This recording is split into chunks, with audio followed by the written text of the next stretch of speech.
আসসালামু আলাইকুম প্রিয় বন্ধুরা, আশা করি সবাই ভালো আছেন। একটি দুর্ঘটনা সারা জীবনের কান্না। এই যে আমরা জনগণ বা আমরা পাবলিক, এই যে মানতেছি আমরা, দেখুন দিতে আসছে যে যের মতো পারতেছে সেভাবেই যাচ্ছে। যে বিদেশে অন্যান্য রাষ্ট্রে যেরকম একটা নিয়ম আছে, একটা শৃঙ্খলা আছে, একটা ভদ্রতা আছে, আমাদের দেশে কি এরকম কিছু আছে? আমাদের দেশের ড্রাইভারদেরও নাই, আমাদের জনগণেরও নাই। দেখুন এই যে গাড়ি যাইতেছে, গাড়ির ভিতরে মানুষও হাঁটতেছে, তো একটা অ্যাক্সিডেন্ট হয়ে গেলে হয়তো ড্রাইভার দোষ দিবে, আমার তো ওর দোষ দিবে। দেখুন কেন আমরা এরকম হাঁটাফেরা করবো, কেন এটা বেপরোয়া হবো, কেন আমরা এরকম হবো কেন? আমাদেরকে ফ্লাইওভার দেওয়া হয়েছে, আমরা ফ্লাইওভার ব্যবহার করব। ফ্লাইওভার না যদি দূরে হয় তাহলে আমরা যে ক্রসিং ব্যবহার করব। গাড়ি সিগন্যাল দেবে, গাড়ি থামবে, এরপর আমরা রাস্তা পারাপার হব।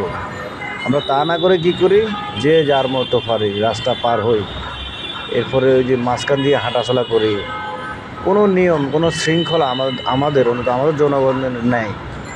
আমাদের প্রশাসন তো আছে, যাক নেই, কিন্তু আমাদের কোনো শৃঙ্খলা নেই, আমাদের কোনো নিয়ম নীতি নেই। এই যে দেখুন গাড়ি চলতেছে, গাড়ির মাঝখান দিয়ে মানুষ হাঁটতেছে। এখানে যদি একটা দুর্ঘটনা হয়ে যায় তাহলে এটা দায়ভার কে নেবে? যদি আমরা সচেতন না হই, আমরা যদি সবাই আইন শৃঙ্খলা মেনে না চলি, তাহলে তো আমাদের ক্ষতিই হবে, আমাদের উপকারের চেয়ে ক্ষতিই হবে বেশি। আমরা সবাই যদি ঠিকভাবে চলি তাহলে এখানে দেশটাই চেঞ্জ হয়ে যাবে, সমাজটাই চেঞ্জ হয়ে যাবে, আমরা যদি আইন শৃঙ্খলা ঠিকভাবে মেনে চলি।